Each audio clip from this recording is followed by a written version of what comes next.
niba izo nka muvuga ko zimeze neza ziri mu rwuri mbere ko batavugaga ko ziri mu rwuri zazaga zikerekwa abantu bari muri iyo mbaga nyamwinshi y'ubwo bukwe nyine bakereka ko umuhungu nyine yakoye yego ari nacyo kimenyetso nibareke kutubeshya ngo batubwire ngo inka ngo zimeze neza ngo tuvuye mu rwuri niba ari urwo rwuri natwe twese niba dushorere batujyaneyo bazitwereka niba uyu mukobwa yakowe amafaranga miliyoni 7 nibazivugire mu ruhame banayerekane na wabo niba gusanze hari ibyo mugiye kubaka kandi biturutse muri mwe sibyo ntibari babatiza miliyoni nibaziduha bazimukoye ese aho zivuye hasigaye iki muraho neza nongeye kubasuhuza aho muherereye hose mu gihugu abanyarwanda abanyarwandakazi abasaza abakecuru ndetse n'abana mwese ko nizere ko mumeze neza tuje na diaspora iri hanze y'igihugu nayo nizere ko imeze neza yumva ururimi rw'ikinyarwanda ndetse n'abazakora translate mu bundi buryo rero aka kanya ngarukanye n'umutumirwa wacu nk'uko dusanzwe dukorana mu kiganiro n'ibindi tugenda dukorana biri imbere so rero ngiye kumuha ikaze atwibwire mbere yuko dutangira ikiganiro muwaye ikaze ku muyoboro wacu w'Abeza Media. Yes, murakoze cyane nanjye reka ntangire mbasuhuza mbifuriza y'Imana nsuhuje abanyarwanda abanyarwandakazi nsuhuje abari mu mpande enye z'isi bose badukurikira kuri uyu muyoboro wa YouTube channel wa Abeza Media TV mbabwira ngo nimuhabwe umugisha n'Imana. Amazina rero ni Rutayomba Janvier ariko irya kazi benshi banziho ababa kuri social media ni Fils. So urakoze kwibwira abanyarwanda kuko nibyo byiza ni wo muco uturanga. Rero aka kanya noneho tugarutse ku yindi topic. Iriya topic ni yarangiye ariko turaza kwigarukaho mu kiganiro cyamukanya tugiye gukora ahubwo reka tubanze tuzane indi topic ariko ijya gusa nk'iriya yo nabajene nabwo irimo iragenda iranga cyane cyane urubyiruko ahari ariko nabatubanjirije bari kudutera ubwoba cyangwa bari gutuma twitinya cyo kuvuga ati iki gikorwa ntitwagikora. Rero icyo gikorwa ngiye kuvuga rero ni igikorwa cy'urushako. Igikorwa cy'urushako rero urubyiruko urabona turi kwinangira gushaka ariko ahanini biza kuvugwa yuko ari ugutinya inshingano ariko umuntu ntabwo atinya inshingano ari uko adafite icyazikemura. Rero impamvu dutinya inshingano ahari ni ubushobozi buke butuma dutinya kuba twashaka natwe ngo tubone imiryango. Ese wowe ubibona ute? Ese niki gituma urubyiruko rutari gushaka kuko usanga n'abashatse ahanini barimo baragenda bazitoroka wowe ubyumva ute? Yes, urakoze. Ngewe ukuntu mbibona cyangwa se ukuntu mbyumva mu buryo bumwe cyangwa ubundi buriya urubyiruko kuba abenshi badashaka ntabwo ari uko ari ubukene ahubwo ni ukubanza kwiyumvamo icyo kintu ko yagikora cyangwa se yagishobora. Rero ahanini nge ngaruka cyane ku kwitinya. Ahanini abantu benshi baba bakitinya kumva yuko ibi bintu nabikora azarogereta cyangwa se azicuza. Ariko gusa siko byakabaye bigenda buriya gushaka ntabwo bivuga yuko wakabaye hari ibyo ufite bya mirenge ahubwo nuko wowe ubyiyumvamo bwite. Gusa nanone ahanini buriya kuri ubu ngubu urukundo rwabaye nka business ahubwo niho navuga abantu barimo gutinyira ndavuga cyane cyane ku ruhande rw'abasore kandi ntibagiwe n'abakobwa. Uyu munsi umusore aragukunda we mukobwa kubera yuko abona ufite miliyoni kuri konte cyangwa se abona ufite akazi kazima gashobora kugira icyo gakora kuruta kuba yagukunda ngo agushake bivuze ngo ni business ubu urukundo rusa naho rwarangiye muri bake. Yes. Rero urukundo bavuga yuko njye nyine ishusho mboneramo mbona atari abahungu babigiramo uruhare cyangwa abakobwa, ahubwo ari twese. Uko usanga umukobwa nanga ashaka kuba yafata inshingano zo kuba yabyara, zo kuba yaguma mu rugo, zo kuba yavuga ati reka nicare mu rugo nite ku bintu byo mu rugo.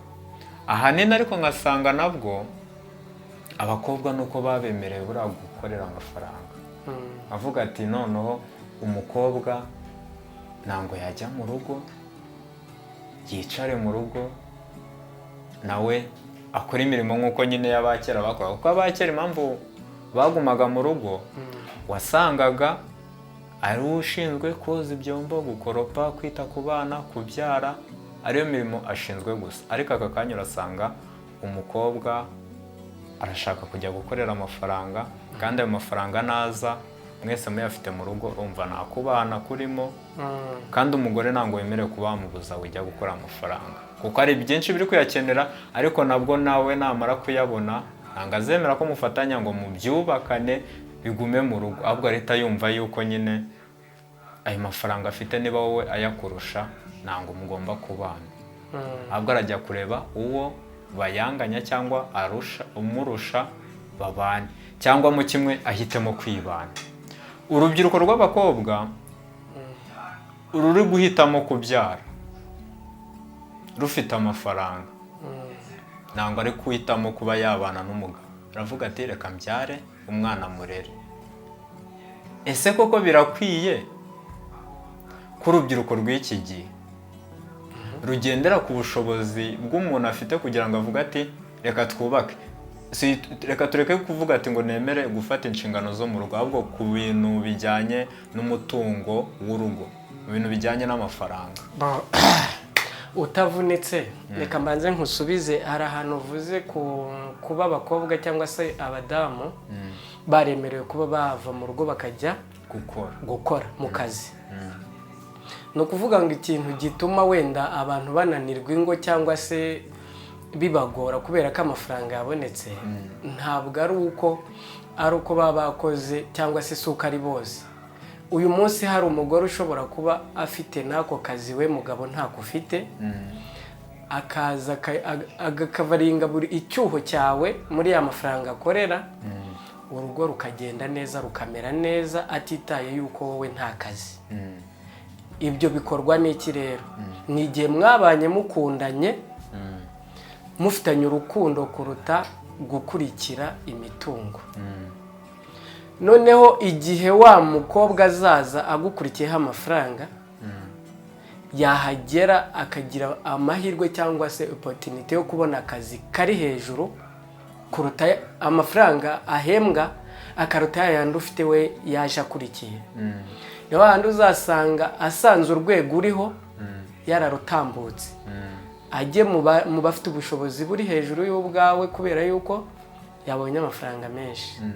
Ariko abantu babanye ku bw'urukundo bakabana badafite ibindi bakurikiranyeho, igihe cyose azabona akazi, mpamya ntashidikanya yuko ari ryo terambere ry'urugo rwabo. Mbese nta business bo babanye barimo, ahubwo babanye kugira ngo bubake urugo rwabo n'urukundo rwabo rukomere. Niyo mpamvu rero uyu munsi nakubwira ngo ingo z'ubu impamvu ahenshi zisenyuka ni ukubera yuko babana bafite ibyo bakurikiranyeho.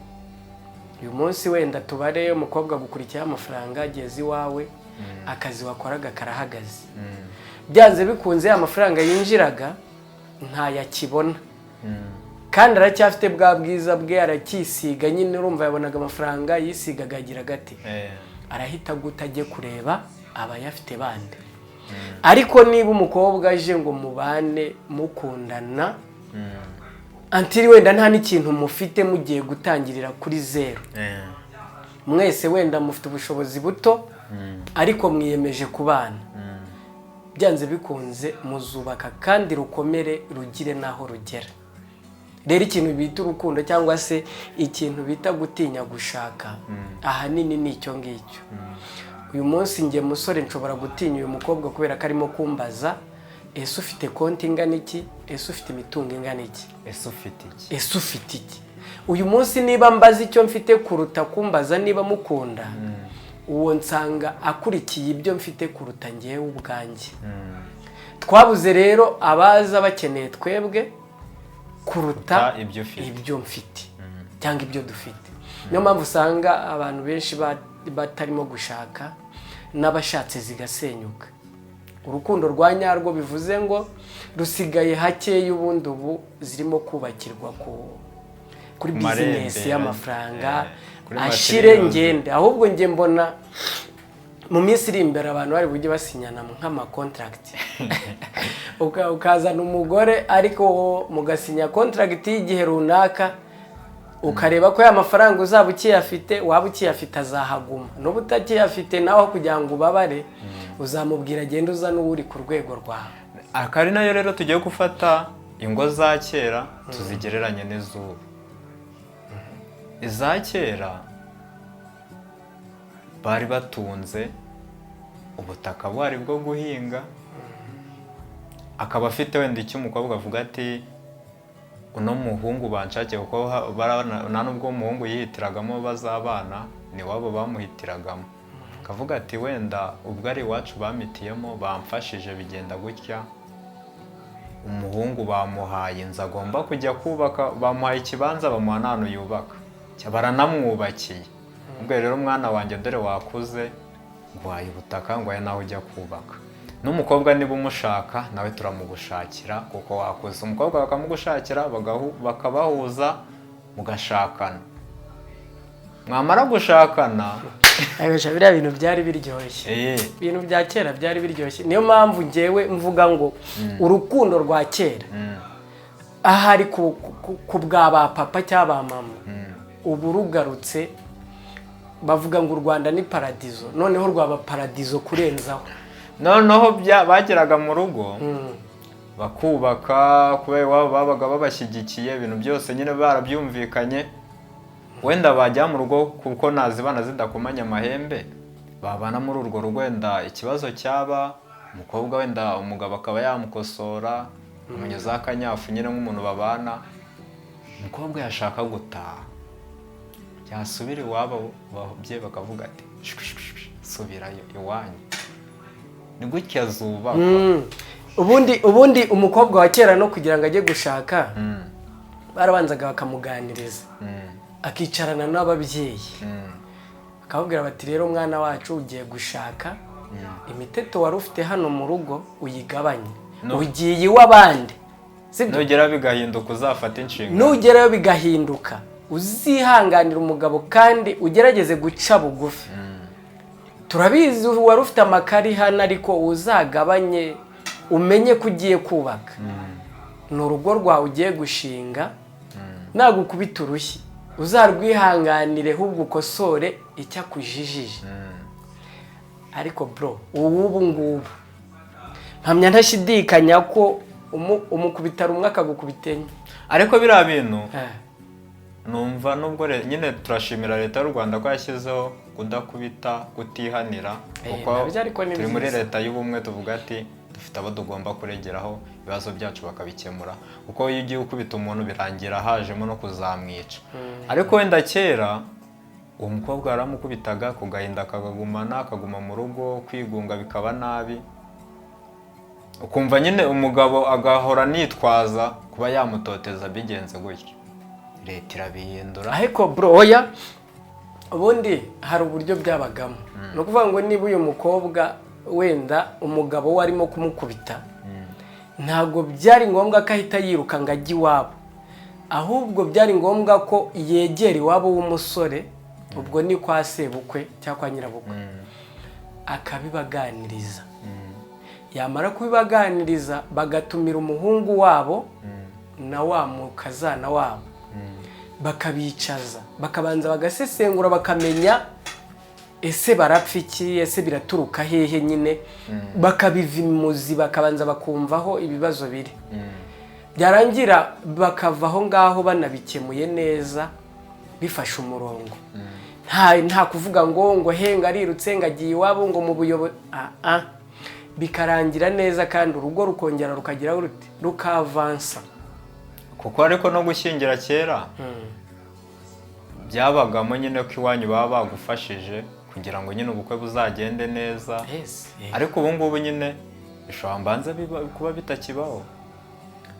Oya, bibaho, ahubwo vuga ngo hari uburyo bamwe babitwaye nk'ababyeyi, akarihirira umwana, yamara kumurihirira wenda tubararihiriye umukobwa arize arangije segonderi, weho musore wajya kumusaba umubyeyi agahita kubarira, wahita akora totali ibyo yamutakajeho. Nta nubwo ari byo byonyine, ibaze ko ahera garidiye n'abara abara yo yamurihiriye kurinda asoza segonderi, yamara kubara amashuri agahita aba ari byo yariye. Uba ari imyaka uwo mukobwa amaze, niba bari ibyo yariye n'amashuri yize, ugasaba gufagitiriye miliyoni 7 ku mwana w'umukobwa.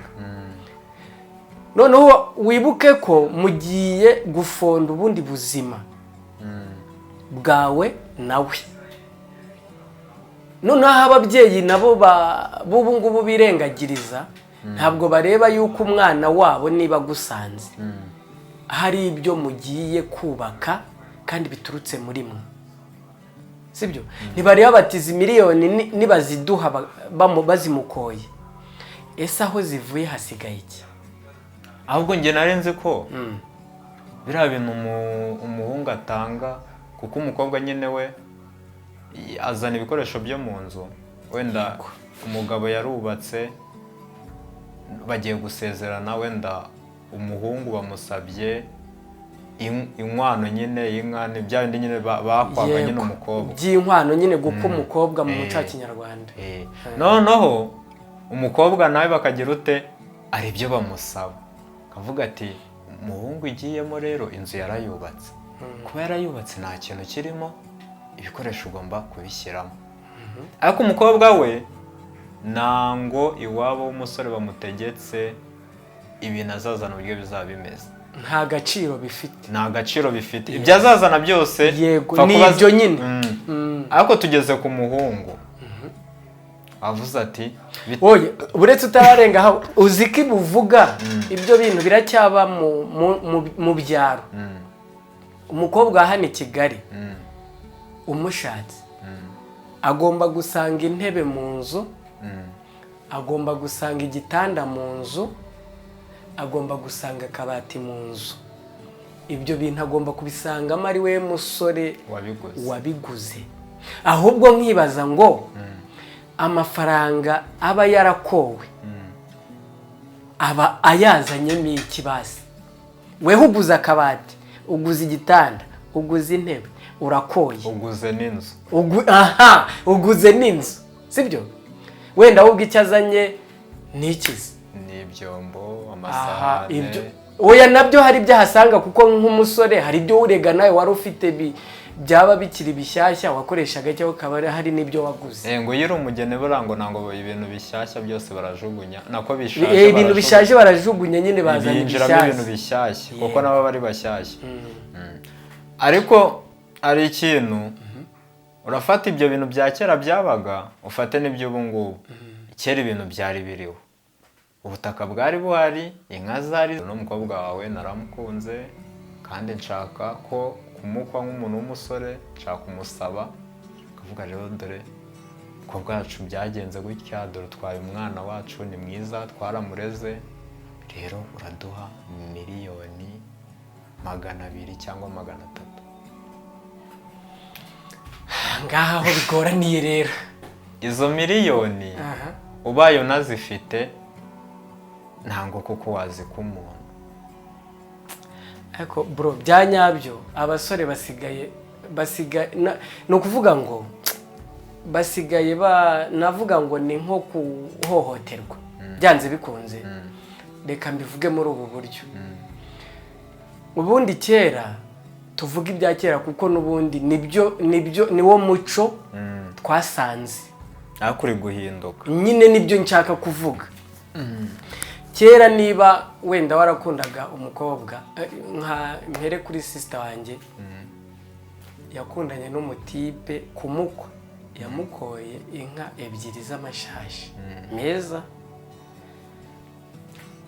ubwo aba ariyo nkwano nta kuvuga ngo inyuma aho wenda ngo harajyaho ngo ako kamiliyoni ngo inka sibyo.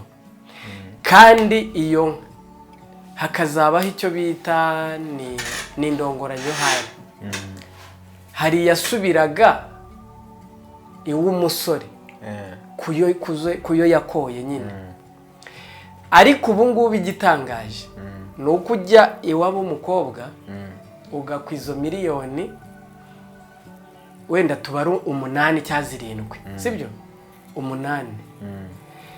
noneho mu bukwe kera kabaye ubukwe burimo kuba bageze muri wa muco wacu wa kera wo gusaba ikimbabaza kikanambabaza ni uko umuco bawica barangiza bakanatubeshya bakazana umutahira uvugira zanka bakazana umushumba ngo uvuye mu rwuri kureba zanka zakowe yarangiza akaza no kuvuga amazina y'inka zidahari sibyo. mbona bari kodinga amajwi y'inka yego bagashyira mu mamikoro ntabwo ari amajwi n'abantu n'aba bita batahira babikora urumva bakaza ngo dusanze ngo zimeze neza ngo zidahari. biriya no kwica umuco byarangiza mukanaworosa mukereka abantu ibintu byoroshe kandi hari ababibona nabi. niba izo nka muvuga ko zimeze neza ziri mu rwuri mbere ko batavugaga ko ziri mu rwuri zazaga zikerekwa abantu bari muri iyo mbaga nyamwinshi y'ubwo bukwe nyine bakereka ko umuhungu nyine yakoye yego ari nacyo kimenyetso. nibareke kutubeshya ngo batubwire ngo inka ngo zimeze neza ngo tuvuye mu rwuri. niba ari urwo rwuri natwe twese nibadushorere batujyaneyo bazitwereke. akoze ko na gahunda bayihindura bakajya bavuga ati wenda i Kigali nka ntango zemewe wenda kubera ubucucike bw'abana ko bakavuga ati mu gihe wemeye guko umukobwa ari ahantu habugenewe gukorera ubukwe izo nka muzajya muza muzerekane noneho deni muzijyane muzisubize mu rwuri ariko zahageze ziboneke. cyangwa se nibareke kubeshya abanyarwanda ku muco udahari bamaze kwica. niba uyu mukobwa yakowe amafaranga miliyoni 7 nibazivugire mu ruhame banayerekane sibyo. tumenye ngo uyu muntu yakowe amafaranga ntiyakowe inka kuruta kuza kutubeshya ngo yakowe inka ngo ziri mu rwuri ngo zimeze neza ngo inyana z'ikibamba ngo iz'umusengo ngo no banza ari naho ariko biri gukururira umukobwa murabana akakanya kumva niba none wajyasiba kibako umukobwa mubanye ukwezi kumwe mu rugo ese yivumbura ashatse amananiza yose divorce.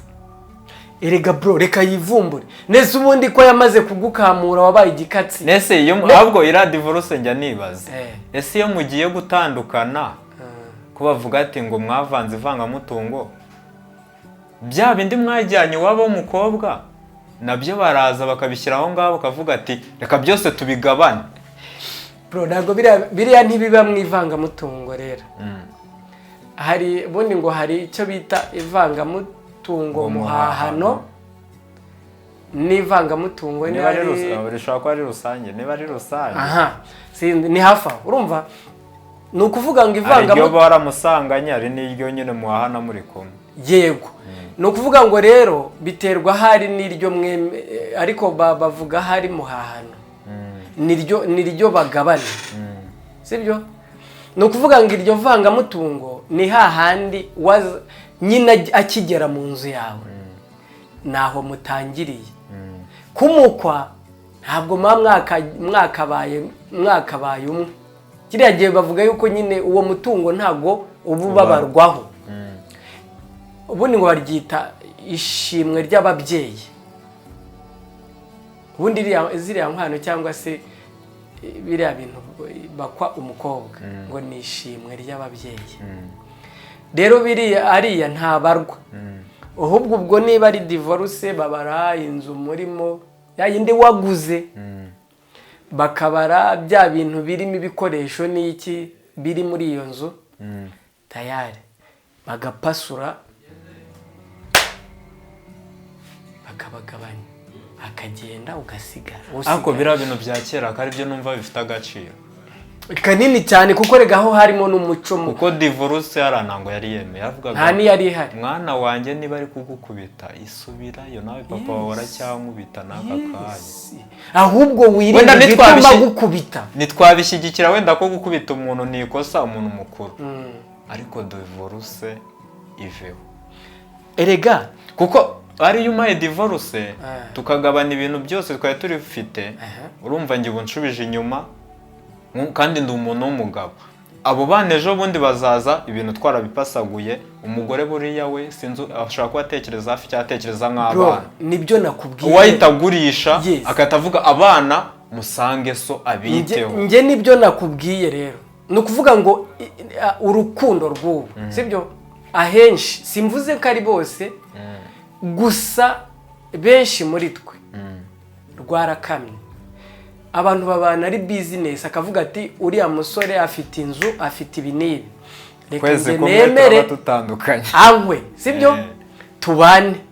Ningera muri iriya nzu tayari mwiyenzeho ngewe dutandukane, yibeshya nkureho leta irahita imwereka gake kidogo muri mu nzu wazagushotora kugira umukoreho gusa, avuga ati umugabo arananije nshaka gatanya motane ya nzu paso igitanda isafuriya iki cyose buri kintu cyose barakibara mugabane.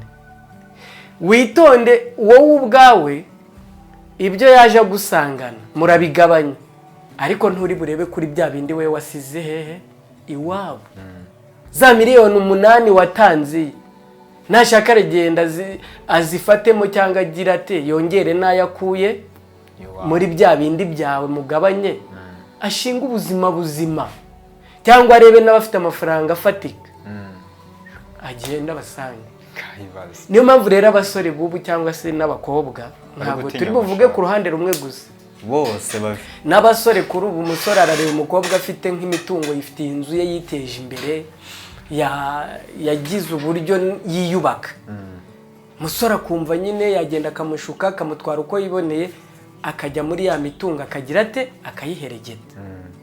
Ariko ubundi siko byakabaye bimeze. Kubaka ni ikintu bita urukundo, ubundi ikintu cyubaka cya mbere, kandi kwiyemeza no kwihangana. Aha, ibyo bintu bitari mu rugo ntango rukundo. Irega ibyo byose biba ubundi umusingi ni urukundo, kuba mukundana mutagendeye ngo uyu nguyu ngavuka hango yavuka hango dufite ibi dufite oya.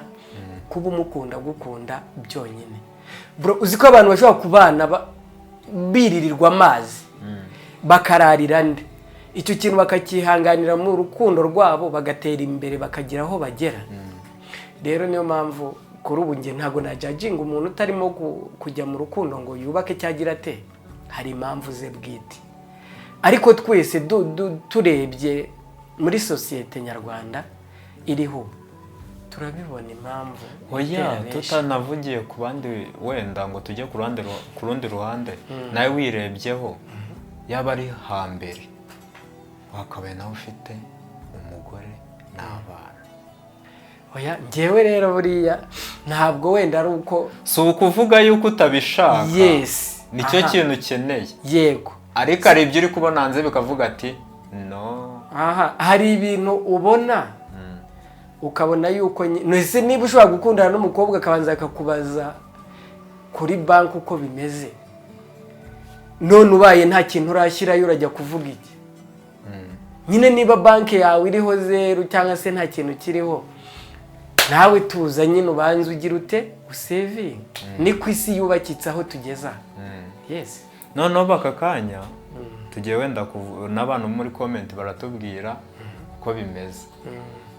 Ese ubundi ni amafaranga ngahe umuhungu yaba afite kuri iki gihe n'amafaranga angahe umuhungu yaba afite kuri iki gihe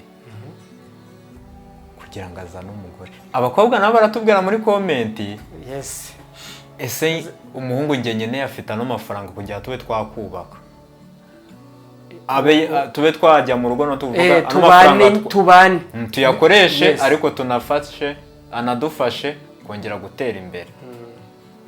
Ubona wowe nk'umuhungu mugiye kuvugira abahungu cyangwa uvugira urubyiruko muri rusange cyangwa abantu bose batarashaka, ni amafaranga angana iki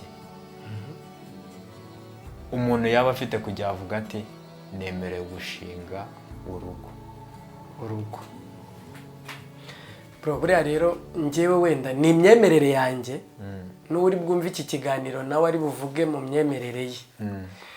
Byanze bikunze njye naje gusanga ikintu bita urugo cyangwa kubaka umuryango. Ese turemeranwa yuko ingo nyinshi hano hanze mu gihugu cyacu zitandukana kubwo kutihanganira inzara ari kubona muri urwo rugo n'ibindi bibazo bigenda biberamo, kuko urwo rugo nta mafaranga rurimo. Nibyo nahereyeho nkubwira ngo umuntu uzaza afite icyo akurikiye, sibyo, yamara kugera aho hantu cya kintu kikabura, niho hahandi umwiryano uzatangira, niho hahandi intambara zizatangira muri urwo rugo, niho hahandi ubwumvikane buzabura. Utazaba n'umugabo. Ntuzaba ukitwa n'umugabo. Kimwe nuko ariko tutirengagije iby'abagabo, hari n'abagabo bakurikiraho abagore amafaranga. Ariho hahandi uyu mugore nawe nayamara, weho mugabo waramusanze umukurikiye amafaranga, atazaba akitwa umugore. Impande zose tuzirebeho. Rero niho handi yanza ritazihanganirwa na wa muntu waje afite icyo akurikiye, kubera ko yaje yumva aje kurya, aje kunywa, aje kwambara neza, aje kwisiga, kira kitu aje kukibona, kandi adakora, yicaye hari yararyamye, gahunda ye nyine no kwimeza neza. Cya gihe ya mafaranga abuze cya bya bintu bishize, niho hahandi nawe azahitaba undi wundi, niho hahandi azahinduka nyine. Usange niba wari umugabo watahaga mu rugo ari karibusheri, tangira kuvuga ati se ko gitashye kare urataha ujyaye, uzanye iki? Wese uzanywe n'iki iyo waruri? Kandi winjiraga gukuramo inkweto mbere mugifite ibyo bintu.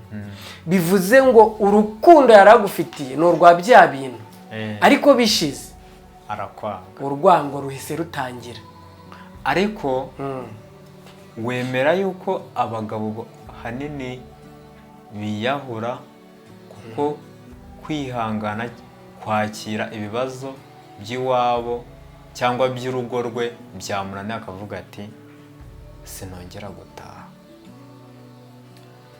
Ntabwo ibyo biba ku bagabo gusa, kuko no ku bagore bibabaho. Byanze bikunze hari igihe umukobwa kuyoberaho yumva mukundana nyine wazanywe n'urukundo, ariko wowe ukaba ufite ikindi kintu kikugenza, wagukunda pe, umukobwa akaba aragukunda bya nyabyo, ariko wowe ufite ikintu ugambiriye kuri we ushaka. Wenda wabonye afite akagarandi, wabonye afite imitungo runaka, niyo ugendeyeho ariko we ntabizi. Niho hahandi rero we mugabo iyo ubonye bimaze gusa n'ibishize, ugatangira kwitwara uko utitwaraga, wa mugore akabona rwa rukundo wamuhaga ntukirumuha. Ntabwo wazamenye icyakuzanye, yarazi ko ari urukundo, azabona ko hari ibindi wenda byaguhinduye. Niho handi uzasanga yiyahuye kubera ko wenda azi kumuca inyuma, azi ko hari izindi mpamvu, ariko nta zindi mpamvu uyu mugabo impamvu ahindutse, nuko ibyo yaje akurikiye birangiye cyangwa se bishize. Yes. None tunashyiraho ikiganiro hakadomo, twavuze menshi tugiye kuvuga kuri no topic ntiyarangira. Hari ibibazo byinshi twatanga bigatuma umuntu atavuga ati ruriya rugo ni rwiza. Rero nkawe nk'urubyiruko ufite abo abazagukomokaho, ukeneye kubaka famiye, ukeneye kubaka umuryango, kuko nirwo rugendo rwacu hano ku isi. Imana igitutije ubuzima, tuba tugomba kubunyuramo, tuba tugomba kunyura mu nshingano, tukamenya yuko natwe ari abo dufite tugomba kuzitaho. Yes, nicyo gituma twitwa abagabo.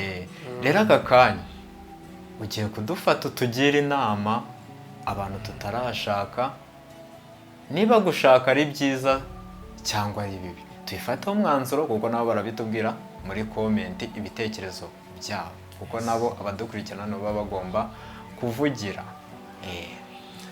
Ya rubyiruko, inshuti zanjye, bakobwa, basore, inshuti zanjye, reka mbagira inama nk'uko mbisabwe, cyangwa se nk'uko ikiganiro kirimo kutuyobora. Ubundi ntabwo twavuga ngo urubyiruko nirureke gushinga ingo cyangwa se kubaka, ahubwo ikintu ngewe mbona ni ukubana n'uwo ukunda kuruta kubana n'ufite ibyo ukunda.